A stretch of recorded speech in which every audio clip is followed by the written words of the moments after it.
கிரகஸ்தனா இருந்தா ஒரு வேஷ்டியோட நிற்கக்கூடாது. ஆனால் கோபர்களுக்கு இந்த நியாயம்லாம் கிடையாது. படியை சொன்னது பிராமணர்களை பற்றி சொல்லிவிட்டேன். அவனும் கோபகுமாரனாக பிறந்திருக்கிறான். அதனால் இன்னைக்கு ராஜகோபாலனுக்கு கீழே ஒரு வேஷ்டியை போட்டு சுற்றிட்டு முதுகு வழியாக எடுத்து இப்படி ஒரு முக்காடு போட்டு தான் சாத்திருப்பா. என்றைக்குமே ரொம்ப அழகாக இருக்கும் அது சேவிக்கிறதுக்கு. பக்கத்திலே சத்யபாமையோட கண்ணன் சத்யபாமா ஹம்சவின்யஸ்தான்னு நிற்கிறான். ஒரு கையால் சத்யபாமையினுடைய தோளை ஊன்றிண்டு இன்னொரு கையால் ஷாட்டையை பிடித்து கொண்டு ராஜகோபாலனுடைய சேவை. ஒரு விசித்திர சேவை அங்கே என்னன்னா, ஆண்களுக்கு காதில் குண்டலம் போட்டுக்கணும், பெண்களுக்கு காதில் தோடு போட்டுக்கணும். ஆனால் அந்த ஊரில் ராஜகோபாலன் ஒரு காதில் தோடு ஒரு காதில் குண்டலம் போட்டுருப்பார். இது என்னது? அவர் இப்போ ஆணா பெண்ணா? எதுக்கு ரெண்டு காதலையும் தோடு இல்லை, ரெண்டு காதலையும் குண்டலம் இல்லை, ஒன்றில் குண்டலம் ஒன்று தோடு போட்டுருக்காருன்னா, கர்ப்பம் தரித்தாளோ இல்லை யசோதை. உடனே நந்தகோபாலனுக்கு அவளுக்கும் போட்டி. பிறக்க போகிறது பொண்ணா பிள்ளையா? நந்தகோபாலன் பிறக்க போகிறது பொண்ணு தாங்கிறார், யசோதை பிறக்க போகிறது பிள்ளை தாங்கிறார். என்னத்துக்கு இப்போ ரெண்டு பேருக்கும் போட்டினா, என்ன ஆபரணம் பண்ணணும்னு முடிவு பண்ணணுமா? பிள்ளைக்குரிய ஆபரணமா பெண்ணுக்குரிய ஆபரணமா, எதை பண்ணணும்னுட்டு நந்தகோபாலன் வழி சொன்னார். ரெண்டையும் பண்ணி வைப்போம், எது பிறக்கிறதோ அத்தை போட்டுடுவோம் அப்படின்னு சொல்லி வைத்தார். சரின்னு பொற்கொல்லனை கூட்டு ரெண்டுமே பண்ணி வச்சுட்டா. பிறந்தது கண்ணன், ஆண் குழந்தை தானே பிறந்தது. ஆனால் சாமுத்திரிகா லட்சணத்தின்படி புருஷ குழந்தைக்கு கொஞ்சம் பெண் ஜாடை இருந்தால்தான் அழகாக இருக்கும். நீங்கள் கண்ணனுடைய எந்த படத்தை வேணா பாருங்க, முகத்தை பார்த்தா பெண் ஜாடையோடு தானே இருக்கார். ராமனுடைய எந்த சித்திரத்தை பார்த்தாலும் பெண் ஜாடையோடு தானே இருக்கார். ஆக ஆண் குழந்தைக்கு கொஞ்சம் பெண் ஜாடை இருந்தால் அது தனியாக அழகு கூட்டும். அடியை மாற்றி சொல்லலை. இப்போ அதுக்குன்னு பெண் குழந்தைகளுக்கு கொஞ்சம் ஆண் ஜாடை இருக்கணும்னு நான் இப்போ சொல்ல வரலை. ஏன்னா சாமுத்திரிகா லட்சணத்தில் அது சொல்லப்படலை. ஆண் குழந்தைகளுக்குத்தான் கொஞ்சம் பெண் ஜாடை இருக்க வேணும்னு சொல்லியிருக்கு.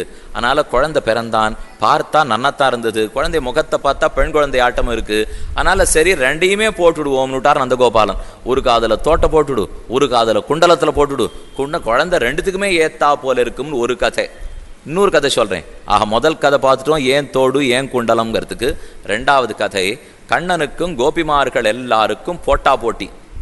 என்ன போட்டின்னா, இந்த யமுனை ஆறு இருக்கே, அவாவா போட்டுருக்கிற துணிமணி எல்லாம் கழட்டி வைக்கணும். தோடு கீடு எல்லா ஆபரணத்தையும் கழட்டி வச்சுட்டு கிடுகிடுன்னு போய் யமுனையில் குளிக்கணும், எழுந்திருந்து வரணும். அவரவர்களுடைய ஆபரணம் அவரவருடைய துணி எடுத்து சரியாக போட்டுக்கணும். ஆறானு தப்பாக போட்டுனுட்டாலோ போட்டியிலிருந்து விலக்கப்படுவார்கள். யார் முதல்ல போட்டுன்னு முடிக்கிறாளோ அவள் தான் ஜெயிச்சவா. இப்படின்னு போட்டிக்கு பரிசு வச்சுனுட்டா. கண்ணனும் போய் குளிச்சான், கோபிகாஸ்திரிகள்லாம் போய் குளிச்சுட்டா. எழுந்து வந்து அவாவா கிடுகிடுன்னு தங்கள்த போட்டுண்டா. அங்கே நின்று போட்டுருக்கிற ஒத்தி ஜெயிக்க போகிறான்னு கண்ணனுக்கு தெரிஞ்சு போச்சு. அவனை பொறுத்தவரை இப்போ தான் ஜெயிக்கிறமா இல்லையாங்கிற கவலை அவனுக்கு இல்லை. இப்போ அவள் ஜெயிக்காட்டா போரும் அப்படிங்கிறதுனால பெருமாள் என்ன பண்ணா, திடீர்னு அவள் கிட்டக்கு போனா அவள் வச்சு இந்த ஒரு தோடை பிடிங்கன்னு வந்துட்டான். பிடிங்கன்னு வந்து தங்காதில் போட்டுட்டானா. ஆக மொத்தத்தில் அவளுக்கு தான் ஆபரணம் போட்டு சொல்லி இப்போ அதனால் அவளால் ஜெயிக்க முடியாது. அந்த தோட்டை எடுத்து தான் போண்டா இவனையும் எப்படியும் ஜெயிக்க போகிறதில்லை. ஆக இப்போ ஒரு காதில் குண்டலம் தன்னுடையது, இன்னொரு காதில் தோடு அந்த பெண்ணிடத்திலேருந்து திருடின்னு வந்தது. இந்த ரெண்டையும் சேர்த்து சேவை சாதித்தானா. மொத்த கோபிகாஸ்திரிகளும் இப்போ கண்ணனை நிமிர்ந்து பார்த்தா ஒரு காதில் தோடு ஒரு காதில் குண்டலம்னு உடனே ஒத்தி சத்தம் போட்டு சொன்னானா, கண்ணன் ஜெயிச்சு விட்டான்னா. அவள் யாருக்கும் புரியல. ஏன் அப்படி சொல்கிறேன்? அவர் தான் மாற்றி போட்டிருக்காருன்னா, இந்த அழகு தனியாக இருக்குது, இந்த அழகுக்கு தோற்றோம்னு கீழே விழுந்துவிட்டா அந்த பெண். இத்தனை நாழி நம்மளை ஜெயிச்சிருந்தானே கண்ணன், அது ஜெயிப்பல்ல, இது புது அழகாக இருக்கே. அவனுக்கு ஒரு காதில் குண்டலம் ஒரு காதில் தோடு இன்னும் அழகாக இருந்துதான். அதை மறக்காமல் இன்னைக்கும் மன்னார்குடியில் ராஜகோபாலன் ஒரு காதில் தோடோடே ஒரு காதில் துண்டலத்தோடே தாட்டங்க குண்டலதரம் வாம தட்சிண கர்ணயோகோன்னு சொல்லுவார்கள். இதெல்லாமே நடந்ததே இந்த வேணுகானத்தின் போது. குண்டலத்தை சாத்தினது, தோட்டை சாத்தினது, இதெல்லாம் நிறைய கதையாக பெரியோர்கள் எழுதி வைத்தார்கள். ஆக கண்ணன் பர்காபிடம் தான் மயில் தோகையை சாத்தி கொண்டான். கர்ணயோகோ கர்ணிகாரம், காதிலே காதுகாப்பி அணிஞ்சுட்டான். நித்தியப்படியே நல்ல குண்டலத்தை சாத்தினதான் காலவழியில் போயிட்டு இருந்தானான்.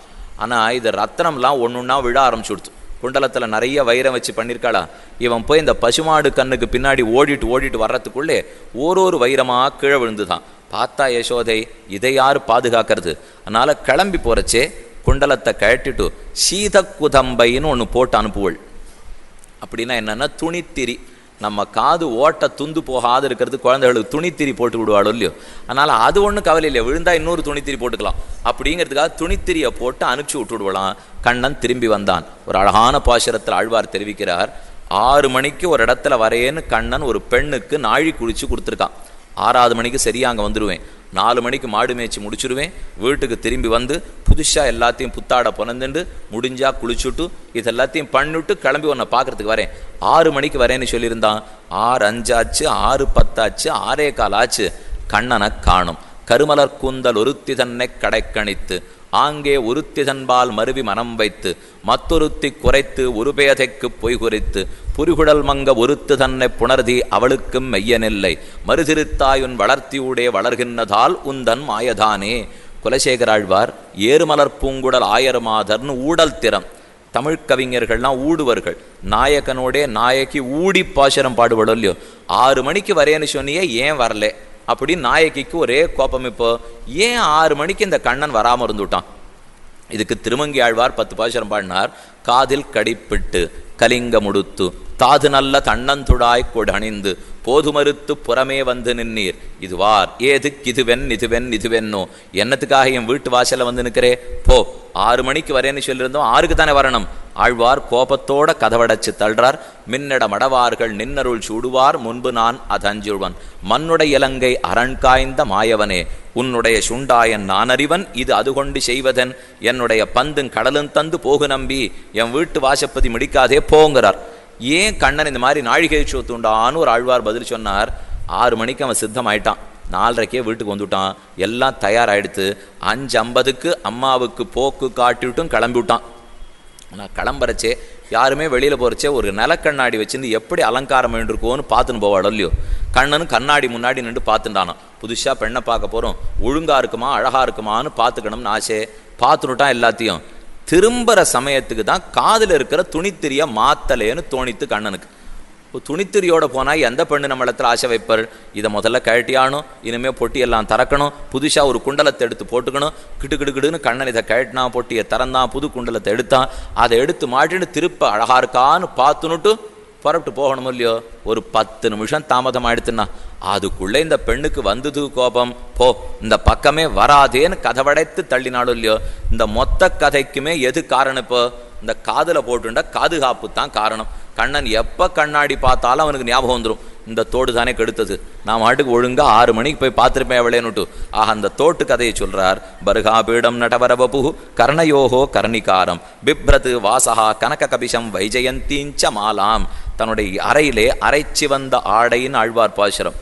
பெருமான் தான் ஷஹப்ப ஆடை அல்லது மஞ்சள் ஆடை, அதில் ஷஹப்ப அரக்கு கரை போட்டு வர்ணம் தங்கப்பொடியை வைத்து அழகான அதுக்கு கரையமிட்டு சரிகையெல்லாம் எடுத்து தான் கட்டினுட்டான். கட்டிண்டு புறப்பட்டு போகிறான். அது தெரிவித்தார் ரந்திரான். வேணூர் அதர சுதையா பூரையன் கோபவிருந்தைகி. வேணு என்னுடைய வேணுவை தன்னுடைய வாயிலேர்ந்து வருகிற அமிர்தத்தினாலே பூரித்து கொண்டு கீழ்கால தொங்க விட்டுண்டு யமுனை ஆத்திலே சலசலான்னு அலைந்து கொண்டு கண்ணன் வாசிக்கிறதுக்காக ஆரம்பித்தான். அப்போ அங்கே இருக்கிற மரங்கள்லாம் நினைக்கிறதாம், ஓடி வருகிற நதி நினைக்கிறதாம், மேலே உட்காண்டிருக்கிற குயில்கள்லாம் நினைக்கிறதாம். மரத்து மேலே குயில்கள் உட்காண்டிருக்கோம் இல்லையோ, நாமெல்லாம் இனி எதுக்கு பிறக்கணும்னு தெரியலேன்னு தான். ஏன்னா குயில் கூவினா ரொம்ப அழகாக இருக்கும், இனிமையாக இருக்கும்னு கேள்வி. கண்ணன் புல்லாங்குழல் வாசிச்சானோ இல்லையோ, இதை கேட்டுவிட்டு நாம் இனிமேல் உயிரோடு இருக்க வேண்டாம்னா நம்ம வாயை திறந்து பாட போகிறத ஒத்துருமே கேட்க போகிறது இல்லை. என்ன குயில்கள் முடிவுக்கு வந்துடுத்து. பக்கத்திலே நிறையா மூங்கில் கழிகள்லாம் முளைச்சிருந்து தான். ஒரு மூங்கில் மற்றொரு மூங்கிலோட பேசிக்கிறது. அரச மரத்துக்கு அரச மரம்னு பேர், அதுக்கு இந்த பாக்கியம் இல்லை.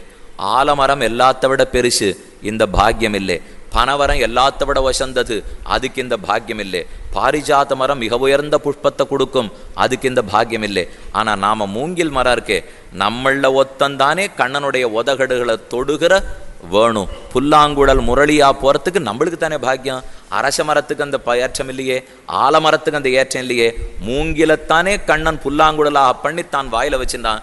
கண்ணனுடைய உதடுகளை தூண்டுற பெருமை உலகத்திலேயே நம்ம மூங்கில் ஒத்தனுக்கு தானா உண்டு.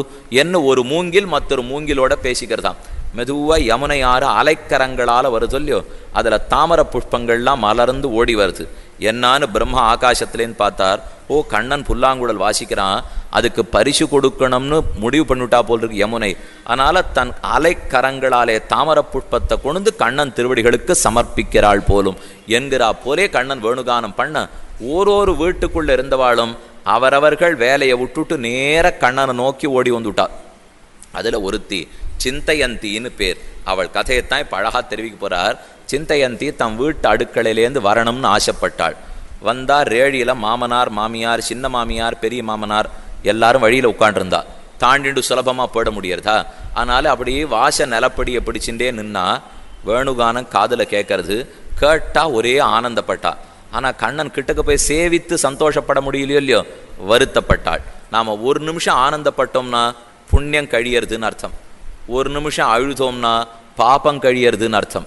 ரெண்டில் எதை பண்ணணும்னு நாமே முடிவு பண்ணிக்கணும். இப்போ பாப்பம் கழியணும்னா அழுதா கழியும், துக்கப்பட்டா கழியும். புண்ணியம் கழியணும்னா சந்தோஷப்பட்டா கழியும். எப்போ நாம் சந்தோஷப்பட்டோம்னாலும் பண்ண புண்ணியங்கள் கழியறதுன்னு தான் பொருள். இந்த பெண்ணு கண்ணன் இடத்துல போக முடியலையேன்னு வருத்தப்பட்டாள். பாபங்கள் தொலைஞ்சு படுத்து. நின்ன இடத்திலிருந்தே வேணுகானத்தை கேட்டாள்.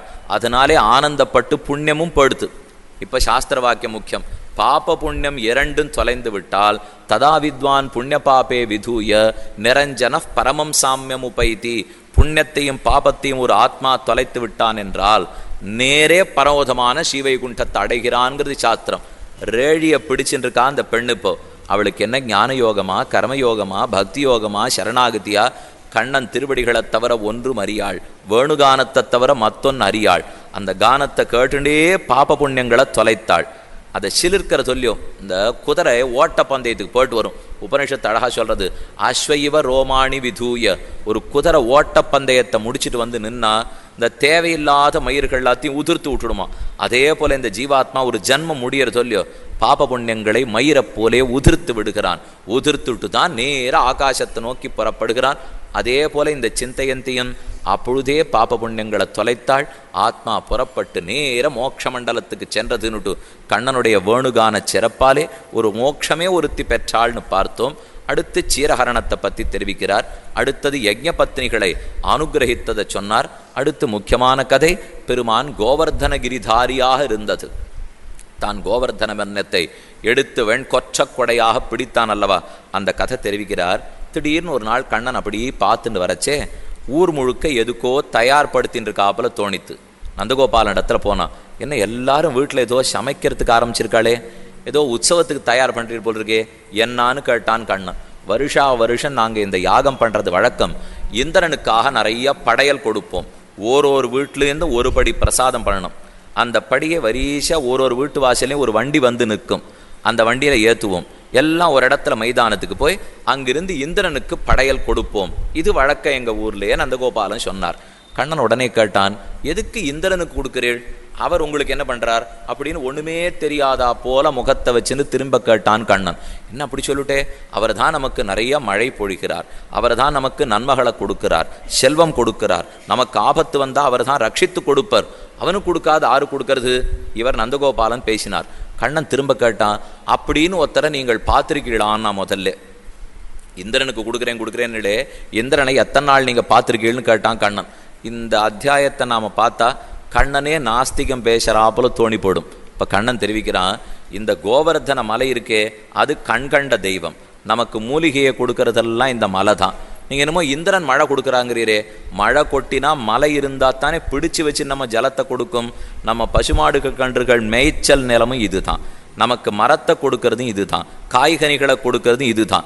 நெஜ தெய்வம் மலைன்னா எனக்கு ஏதோ தேவன் இந்திர தேவனை போய் ஆதரிச்சுன்னு போறேள், அவனெல்லாம் பார்க்கவே வேண்டாம். நான் சொல்கிறத கேளுங்கோ, இந்த வருஷம் படையல் நம்ம கோவர்தனத்துக்கு தான் கொடுக்க போகிறோம் அப்படின்னு சொல்லிட்டான் எம்பெருமான். குழந்தைகளெல்லாம் கூடி பேசினா கண்ணனே சொல்லிட்டோன்னா ஆக்ஷேபனே கிடையாதுன்னா சரின்னு உடனே ஒத்துனுட்டா. இத்தனை வருஷமா பண்ணிட்டு இருந்ததே ஆக்ஷேபிக்காம ஒத்துண்டாளோ இல்லையா அத்தனை பேரும். கண்ணன் சொன்னான்னா அப்படியே ஆமோதித்தாலே அது ஒரு தனிச்சிறப்பு. இந்த பக்தி நமக்கு வர வேண்டும். யாரோ சொன்னா கேட்கணும்னு சொல்ல வரல. இப்போ உயர்ந்தோர்கள் பேசினத்தையாவது ஒத்துக்கணுமா இல்லையா?